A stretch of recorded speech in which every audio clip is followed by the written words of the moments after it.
साथियों, इस क्लास में हम लोग मोस्ट इम्पॉर्टेंट टॉपिक, जी हाँ दोस्तों, एग्ज़ाम के पॉइंट ऑफ व्यू से मोस्ट इम्पॉर्टेंट टॉपिक है। महज 2 पेज पढ़कर, 2 से 3 पेज पढ़कर आपको 2 क्वेश्चन मिल सकते हैं यहाँ से। तो वीडियो को अंत तक देखिएगा। मोस्ट इम्पॉर्टेंट टॉपिक है दोस्तों। 2 प्रश्न अक्सर पूछ लिए जाते हैं और किसके लिए पूछे जा सकते हैं। जो लोग पेट में इस बार अपीयर हो रहे हैं 28 अक्टूबर को, वो तो इसको ज़रूर देख के जाएं। इसके साथ ही आरओ, एआरओ और जो भी परीक्षाएं होंगी दोस्तों, उन सब में यहाँ से 1 से 2 प्रश्न पूछे जा सकते हैं और अब तक पूछे गए हैं।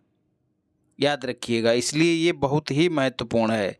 आगे की मैं बात क्यों कह रहा हूँ दोस्तों, क्योंकि 2021 की रिपोर्ट है, 2022 में जारी हुई है। क्योंकि ये द्विवार्षिक हर 2 साल पे जारी होती है, तो आप अंदाज़ा लगा सकते हैं कि 21 वाली 22 में जारी हुई है, तो मतलब आगे जो 21 और 2 23, 23 वाली कब जारी होगी? संभवतः 24 में जारी होगी, 2024 में जारी होगी।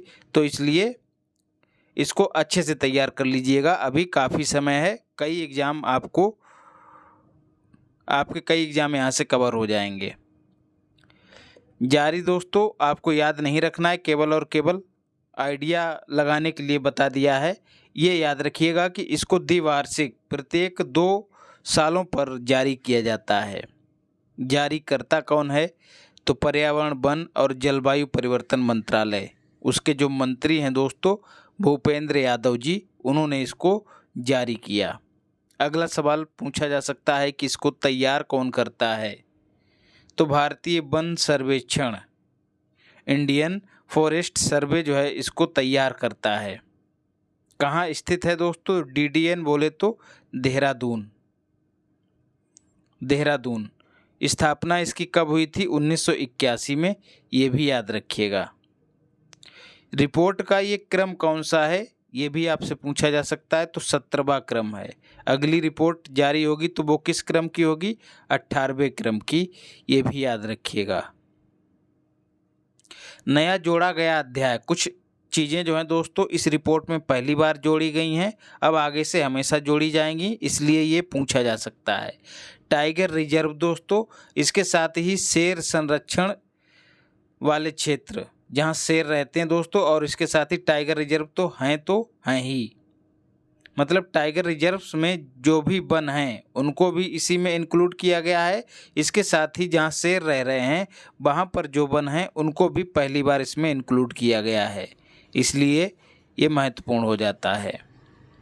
टाइगर रिजर्व की बात करें दोस्तों, तो सर्वाधिक वनावरण मैक्सिमम दोस्तों पक्के टाइगर रिजर्व में है। पक्के टाइगर रिजर्व दोस्तों कहाँ है? अरुणाचल प्रदेश में। मैक्सिमम ऊपर के लिए एरो वृद्धि को दर्शा रहा है। मैक्सिमम वृद्धि दोस्तों किस टाइगर रिजर्व में हुई है? किसमें? वनावरण में। बक्सा टाइगर रिजर्व कहाँ स्थित है? वेस्ट बंगाल। ठीक है, बक्सा और वेस्ट, ऐसे याद रखिएगा, तब भूलेंगे नहीं। आप लोग कंफ्यूज हो रहे होंगे कि वनावरण और ये वृक्षावरण क्या है। आगे हम लोग वृक्षावरण को भी पढ़ेंगे, तो अभी ही स्पष्ट कर लेते हैं। वनावरण दोस्तों वह क्षेत्र होता है, वनों का वह क्षेत्र होता है जो सरकारी रिकॉर्ड फाइलों में दर्ज होता है। सरकारी रिकॉर्ड में दर्ज वन क्षेत्र वनावरण कहा जाता है। आप लोग देखते भी होंगे जहाँ घने घने जंगल होते हैं वो एक विशिष्ट क्षेत्र होता है, वहाँ बसावट नहीं होती है। वृक्षावरण क्या है दोस्तों? इसको छोड़ के, वनावरण को छोड़ के आप देखते हैं गली मोहल्ले में जहाँ भी यत्र तत्र जो वृक्ष मिलते हैं उन सभी को सम्मिलित रूप से वृक्षावरण कहते हैं। मतलब ये सरकारी रिकॉर्ड से बाहर होते हैं, इनका कोई रिकॉर्ड नहीं रखा जाता है। रिकॉर्ड का मतलब कहाँ पर है कहाँ पर नहीं है, गिनती तो होती ही है। कुल वनावरण दोस्तों कितना है भारत में, उसके क्षेत्रफल का? तो 21.71%। पिछली बार 21.67% था। यहाँ से आप वृद्धि निकाल सकते हैं, तो पिछला वाला भी याद रखिएगा। ज़्यादातर दोस्तों वनावरण ही पूछा जाता है, इसलिए इसको ज़रूर रट लीजिएगा कि कुल वनावरण कितना है। वृक्षावरण दोस्तों कितना है? 2.91%। कभी कभी पूछ लिया जाता है कि वनावरण और वृक्षावरण कितना है, जैसे पिछली बार पीसीएस में पूछा गया था 24.62%, दोनों को जब जोड़ देंगे तो 24.62% आएगा। ये इंडिया की बात हो रही है दोस्तों, कुल क्षेत्रफल की। कुल क्षेत्रफल का 24.62% वनावरण और वृक्षावरण है। कुल वनावरण दोस्तों यूपी के संदर्भ में देख लेते हैं, 6.15% यूपी के क्षेत्रफल का। वृक्षावरण कितना है? 3.08%। टोटल कितना हो गया? दोनों को जोड़ दिया तो 9.23%। तो ये टोटल वाला याद रखिएगा और इसको जरूर याद रखिएगा। याद कैसे करना है? मोटा माटी आपको बता दूं कि 6 याद कर लीजिएगा, उसका ठीक आधा वृक्षावरण हो जाएगा। वृक्षावरण दोस्तों हमेशा कम ही रहेगा, क्योंकि ये छोटे छोटे वृक्ष मतलब यहाँ वहाँ जो पैदा हुए वृक्ष होते हैं वही होते हैं। जबकि वनावरण आप लोग जानते ही हैं, एक निश्चित क्षेत्र में एक समूह, वृक्षों का समूह वनावरण कहा जाता है। तो स्वाभाविक सी बात है कि वनावरण ज़्यादा होगा, वृक्षावरण कम होगा। वनावरण में मैक्सिमम वृद्धि दोस्तों किस राज्य में देखी गई? तो ANP का मतलब दोस्तों आंध्र प्रदेश, दूसरे स्थान पर तमिलनाडु। तो दोनों ही राज्य जो हैं वो दक्षिण भारत के हैं, ऐसे याद रखिएगा। सर्वाधिक कमी, मैक्सिमम कमी किस राज्य में आई है दोस्तों? तो अरुणाचल प्रदेश। सर्वाधिक कमी वाला क्षेत्र कौन सा है दोस्तों? पूर्वोत्तर, नॉर्थ ईस्ट के लगभग 5 राज्य हैं जिनमें सम्मिलित रूप से सर्वाधिक कमी देखी गई। वनावरण में कुल वृद्धि कितनी हुई है पिछले वर्ष की तुलना में? तो 721 किलोमीटर स्क्वायर। ये भी कभी कभी आपसे पूछ लिया जाता है। मैक्सिमम वनावरण दोस्तों आप कई चैप्टर पढ़ेंगे तब आपको मुश्किल से एक क्वेश्चन मिलेगा, लेकिन यहाँ 3 पेज अगर पढ़ ले रहे हैं तो आपको 1 से 2 क्वेश्चन मिल सकते हैं। सोचिए, बहुत ही महत्वपूर्ण टॉपिक आप लोग पढ़ रहे हैं, और अभी नहीं मानेंगे तो एग्जाम में औंधे मुँह गिरेंगे, तब समझ में आएगा। मैक्सिमम वनावरण दोस्तों क्षेत्रफल एरिया के आधार पे देखेंगे और परसेंटेज के बेस पे देखेंगे। तो एरिया के पॉइंट ऑफ व्यू से दोस्तों MP पहले स्थान पे है, मतलब सर्वाधिक वनावरण वहीं पर है। दूसरे स्थान पर अरुणाचल प्रदेश। कभी कभी आपको क्रम दे देता है व्यवस्थित करने के लिए। वहीं यदि परसेंटेज की बात करें, दोनों में पूछा जाता है, एरिया में भी पूछ लिया जाता है और परसेंटेज में भी पूछ लिया जाता है। तो परसेंटेज की बात करें तो सर्वाधिक परसेंटेज किस राज्य में है? मिजोरम में। दूसरे स्थान पर अरुणाचल प्रदेश। चाहे एरिया की बात हो चाहे परसेंटेज की बात हो, दोनों में अरुणाचल प्रदेश का दूसरा स्थान है। लेकिन दोस्तों दूसरा स्थान होने के साथ साथ सर्वाधिक कमी भी इसी राज्य में देखी गई, ये भी याद रखिएगा। यूटीज की बात करें दोस्तों तो सर्वाधिक वनावरण एरिया की दृष्टि से जम्मू कश्मीर में है, और सर्वाधिक वनावरण परसेंटेज की दृष्टि से LD बोले तो लक्षद्वीप में है। अब मिनिमम वनावरण की बात कर रहे हैं, यहाँ पे मैक्सिमम देखा, अब मिनिमम देखते हैं। ये भी पूछ लिया जाता है, चाहे एरिया हो चाहे परसेंटेज हो, दोनों में दोस्तों सबसे कम हरियाणा में है, उसके बाद दूसरा स्थान पंजाब का है, दोनों में ही। तो इसमें ज़्यादा आपको एफर्ट नहीं करना पड़ेगा, मिनिमम में केवल हरियाणा और पंजाब को याद कर लीजिए। मैक्सिमम वनावरण और वृक्षावरण की बात करें दोस्तों, जैसा कि अभी हमने ऊपर भी देखा है कि वनावरण के मामले में एरिया के आधार पर मध्य प्रदेश सबसे आगे है, सर्वाधिक वनावरण मध्य प्रदेश में है। परसेंटेज की बात करें तो मिजोरम पहले स्थान पे है। तो जो बात ऊपर कही गई है वही वृक्षावरण मिला देने के बाद भी हो जाती है। जैसे यहाँ पे देखिए MP पहले स्थान पे है तो यहाँ पर भी है, यहाँ पर मिजोरम पहले स्थान पे है तो यहाँ पर भी है, लेकिन यहाँ पे क्या है, केवल वनावरण, और यहाँ पर क्या है, वृक्षावरण जुड़ गया है। तब भी हालात वही हैं, सूरत हाल में कोई बदलाव नहीं हुआ।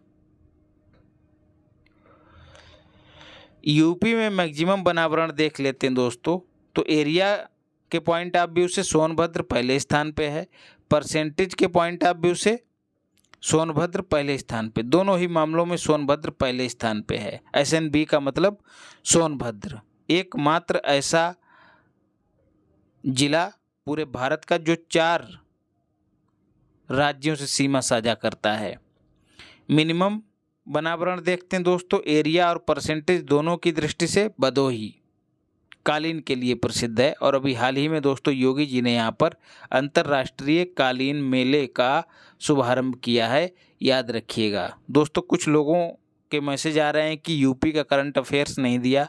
एक्चुअली बात यह है कि हार्डली एक पेज पे सप्ताह भर का हो जाता है, तो एक पेज की पीडीएफ का क्या बनाना। तो सोच रहा हूँ कि लगभग 15 दिन का करंट अफेयर्स आपको एक साथ दे दूँ, तो कम से कम 2 पेज हो जाएंगे। तो कम से कम पीडीएफ बनाने में तो परेशानी नहीं होगी, नहीं तो बार बार पीडीएफ बनाओ, फिर उसको कंपाइल्ड करो, फिर आपको दो, तो थोड़ा एक्स्ट्रा एफर्ट करना पड़ता है। तो निश्चिंत रहिएगा, अगले संडे आपको दे दूंगा।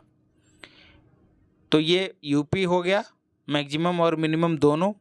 अब मैंग्रोव देख लेते हैं। मैंग्रोव आप सभी जानते हैं जैव विविधता की दृष्टि से धनी क्षेत्र होते हैं।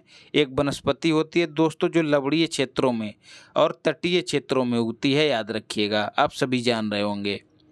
तो सर्वाधिक वृद्धि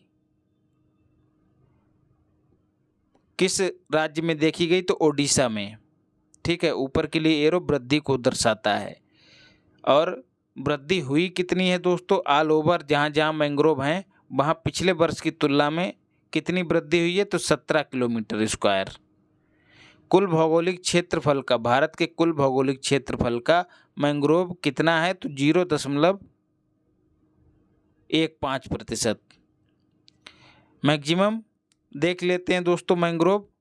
वेस्ट बंगाल दूसरा स्थान गुजरात का, इधर गुजरात है, माफ़ कीजिएगा, इधर वेस्ट बंगाल है, तो इधर गुजरात। एकदम इधर से शुरू करिए, पूरब से एकदम पश्चिम में चले जाइए दूसरे स्थान के लिए। तो पश्चिम बंगाल पहले स्थान पे, गुजरात दूसरे स्थान पे, अंडमान निकोबार, AN का मतलब अंडमान निकोबार तीसरे स्थान पे है, जो कि यूटी है। तो यदि आपसे पूछ लिया जाए कि सर्वाधिक मैंग्रोव वाला यूटी कौन है? तो आंध्र प्रदेश। और यदि पूछ लिया जाए कि 3 ऐसे राज्य जहां सर्वाधिक मैंग्रोव हैं, तो पश्चिम बंगाल, गुजरात और आंध्र प्रदेश हो जाएगा। यदि पूछ लिया जाए कि 3 ऐसे राज्य और केंद्र शासित प्रदेशों का क्रम जहां मैंग्रोव सर्वाधिक हैं, पश्चिम बंगाल, गुजरात, आंध्र प्रदेश, नहीं, अंडमान निकोबार और आंध्र प्रदेश। सर्वाधिक मैंग्रोव वाला क्षेत्र दोस्तों एशिया है, याद रखिएगा। भारतीय वन नीति की बात करें, पहली भारतीय वन नीति 1894 में अंग्रेजों के समय जारी की गई। स्वतंत्र भारत की पहली वन नीति जो है 1952 में आई। ठीक है, वन की बात हो रही है, वन 52, इस तरह से जोड़िएगा तो भूलेंगे नहीं। पहली वन नीति स्वतंत्र भारत की 1952 में आई। 1988 में इसी में संशोधन हो गया दोस्तों, तब से वही लागू है। और इसमें कहा गया कि भारत के कुल भाग का 33% भूभाग पर वन होना अनिवार्य है। ये प्रश्न बार बार आपसे पूछ लिया जाता है। 1988 की वन नीति में वनों का वर्गीकरण भी किया गया दोस्तों, आरक्षित वन, संरक्षित वन और असुरक्षित वन। इनमें ये जो ऊपर के लिए एरो दिखा रहा है कि सर्वाधिक वन कौन से? आरक्षित वन, उसके बाद संरक्षित और फिर असुरक्षित वन। आरक्षित वन कौन से हैं दोस्तों? जिनमें आपकी एंट्री पूर्णतः निषेध है, आप अंदर पशु नहीं चरा सकते, आप उसमें से वनों के उत्पादों को नहीं ला सकते, ना लकड़ी इस्तेमाल कर सकते, ना ही गोंद इस्तेमाल कर सकते हैं, मतलब आपकी एंट्री नहीं है वहाँ पर। दूसरे स्थान पर सीमित प्रयोग हो सकता है और तीसरे स्थान पे कोई प्रतिबंध नहीं, चाहे जो करिए। दूसरे स्थान पर कुछ सीमित गतिविधियाँ, जैसे जड़ी बूटी वगैरह खोजने के लिए चले जाना या फिर पशु चारण के लिए चले जाना, लेकिन कटाई उसमें शामिल नहीं है। लेकिन ये जो तीसरा वाला है असुरक्षित वन, इन पर कोई प्रतिबंध नहीं, चाहे जो करिए। प्रकृति के आधार पर बात करें दोस्तों, खुले वन सर्वाधिक हैं, उसके बाद मध्यम सघन वन और उसके बाद अति सघन वन। खुले वन दोस्तों मतलब दूर दूर स्थित हैं, थोड़ा जहाँ पेड़ थोड़ा दूर दूर हैं, जमीन दिखाई दे रही है, तो वो खुले वन। उसके बाद मध्यम सघन वन, थोड़ा और घने टाइप के हो गए, फिर अति सघन वन। तो इस तरह से आप अंदाज़ा लगा सकते हैं कि अति सघन वनों का आकार जो है सबसे कम है। कुल 17 राज्य और यूटी हैं दोस्तों, जहां 33% से अधिक वन क्षेत्र है, मतलब कुल 17 ऐसे राज्य और यूटी हैं जो वन नीति का अनुसरण करते हैं, जिसमें कहा गया है कि भारत के कुल भौगोलिक क्षेत्र का 33% भाग जो है वनों से कवर्ड होना चाहिए। कार्बन स्टॉक की जंगलों में मात्रा दोस्तों कितनी है? 7200 मिलियन टन। ये भी याद रखिएगा, 7204 है, लेकिन आप मोटा माटी याद रखिए 7200 मिलियन टन कार्बन स्टॉक है। क्या दोस्तों? कार्बन जितनी भी उत्सर्जित होती है औद्योगिक गतिविधियों के दौरान और हमारी गतिविधियों के दौरान, उनको दोस्तों वनों के द्वारा अवशोषित किया जाता है। तो वनों की जो क्षमता है वो कितनी कार्बन अवशोषित कर पा रहे हैं, वही जो है कार्बन स्टॉक है। मतलब यहाँ से झोला भरा फैक्ट्रियों से और वनों में जाके उड़ेल दिया और वनों ने उसको स्वीकार कर लिया, मतलब उसको पचा लिए, तो वो क्या कहलाएगा? वनों का कार्बन स्टॉक। तो 7200 मिलियन टन है, याद रखिएगा। फाओ की बात करें दोस्तों, फूड एंड एग्रीकल्चर ऑर्गेनाइजेशन, इसकी एक रिपोर्ट जारी होती है प्रति 5 वर्ष पर। गफरा ग्लोबल फॉरेस्ट रिसोर्सेस असेसमेंट प्रति 5 वर्ष पर जारी होती है। 2020 में जारी हुई है। स्वाभाविक सी बात है कि अगली 2025 में जारी होगी। तो यही वाला आंकड़ा आपको हमेशा काम आएगा। मैक्सिमम वन क्षेत्र वाले देश कौन कौन से हैं? रूस पहले स्थान पे, ब्राज़ील दूसरे स्थान पे, कनाडा तीसरे स्थान पे, अपना प्यारा भारत महान 10वें स्थान पे है, जो कि अपने क्षेत्रफल का 24% भाग वनों से कवर किए हुए है। और पूरे विश्व के वनों का कितना प्रतिशत भारत में है? तो 2%, याद रखिएगा। 10 देश ऐसे हैं जो पूरे विश्व के वन क्षेत्र का 66% कवर करते हैं, यही 10 देश, याद रखिएगा। अब आपको 10 के नाम नहीं देखना है, ऊपर वाले 3 देख लीजिए और अंत वाला अपना भारत देख लीजिए। तो इस तरह से दोस्तों वन स्थिति रिपोर्ट को हमने पूरा कंप्लीट किया है। अपनी तरफ से पूरी कोशिश की है कि ज़्यादा से ज़्यादा प्रश्नों को कवर कराया जाए, बाकी ईश्वर की मर्जी। तो चैनल को सब्सक्राइब करिए, वीडियो अच्छी लगी हो तो लाइक भी कीजिए और शेयर भी कीजिए। पीडीएफ के लिए टेलीग्राम चैनल है, और जो भी शंका हो, जो भी समस्या हो, उसके लिए आप व्हाट्सएप कर सकते हैं। तो दोस्तों ईश्वर से कामना करता हूँ कि आप स्वस्थ रहें, मस्त रहें और ज़बरदस्त रहें। धन्यवाद।